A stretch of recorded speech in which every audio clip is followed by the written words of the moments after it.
Welcome to The Explainer. Today we're doing something really exciting. We are fundamentally redefining National Safety Month. We're going to be looking at some absolutely incredible research and clinical insights from Upstate Carolina Autism Associates. Usually when June rolls around and we start talking about safety, our minds immediately jump to emergency preparedness, right? We think about injury prevention, and hey, those are incredibly important. But for autistic children, teens, and adults, true safety is basically an iceberg. There's just so much more beneath the surface. Okay, let's dive into this. I want to challenge you, right off the bat, to look past the standard fire drills and physical accident prevention. What if true safety doesn't start with a protocol on a piece of paper, but starts right inside the nervous system? Because think about it. If a person's nervous system is totally overwhelmed, the brain immediately shifts into survival mode. And you can't just talk your way out of that. We have to completely reframe our approach to see that regulation is literally the foundation of safety. All right, so let's move into Section 1, Rethinking Autistic Safety. So think of traditional physical safety, things like fire drills, preventing injuries, avoiding accidents, as just the tip of the iceberg. It's what we see. But the massive, unseen foundation of neuroaffirming safety lies completely beneath the surface. For an autistic person, safety actually includes emotional safety. It includes sensory support, predictable routines, and access to communication. It all begins with environments that actively reduce overwhelm and relationships that understand the autistic experience without any judgment. When individuals feel emotionally and physically safe in these ways, they are so much more likely to communicate their needs and ultimately build independence. And that brings us to a really critical, game-changing clinical concept, Polyvagal-informed CBT. This approach recognizes a fundamental truth, which is that regulation has to come before reasoning. When an autistic individual is stressed, they might experience shutdowns, meltdowns, or even dissociation. A brain in survival mode cannot simply calm down with logic alone. It just doesn't work that way. First, the nervous system actually has to experience real, tangible cues of safety. That could be clear communication, a reduction in environmental stress, or co-regulation from a trusted person. You absolutely have to regulate the nervous system before you can reason with the mind. Moving right along to Section 2, the role of emotional safety. Now, what's really interesting about this slide is that it highlights the hidden dangers in what we call masking. Many autistic individuals spend years, even decades, masking their discomfort just to meet societal expectations. We're talking about hiding sensory distress, suppressing real emotions, forcing eye contact, or pushing through sheer exhaustion just to avoid criticism. And over time, this constant pretense takes a massive, massive toll. It contributes directly to chronic anxiety, intense emotional exhaustion, a loss of self-advocacy skills, and severe autistic burnout. It is, frankly, an incredibly unsafe way to live internally. True emotional safety means autistic individuals do not have to constantly pretend they're okay in order to be accepted. It's really that simple.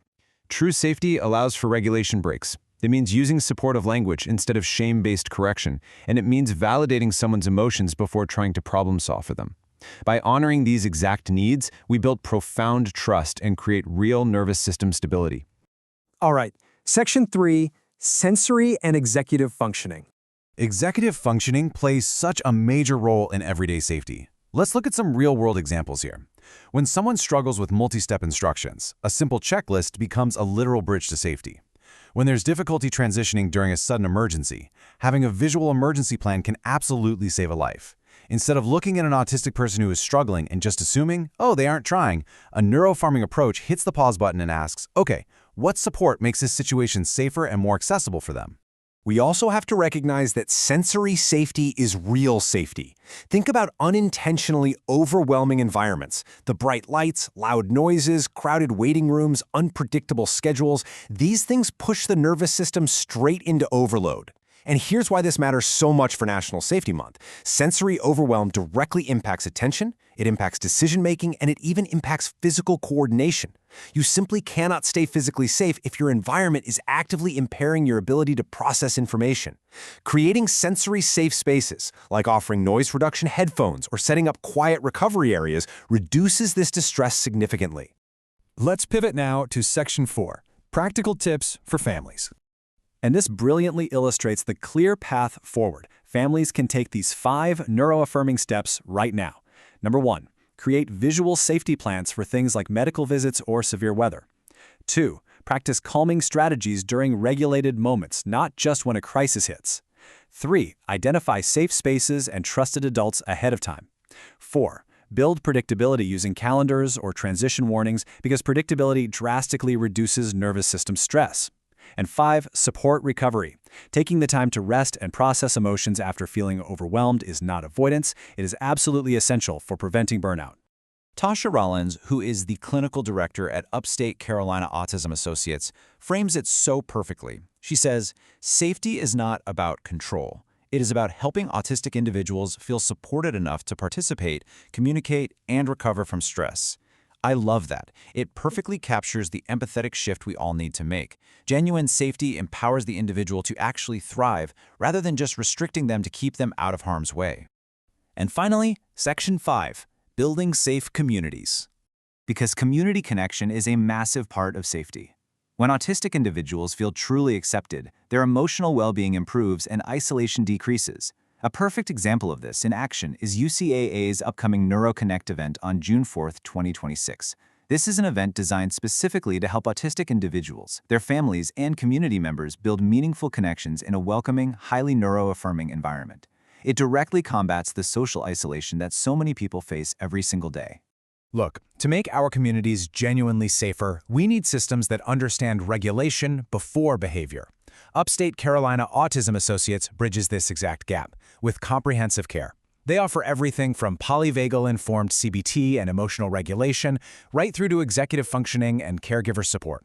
They are actively bridging care, connection, and community across Easley, Greenville, Anderson, and Pickens County. So, the crucial point is this: creating safer environments requires the right resources.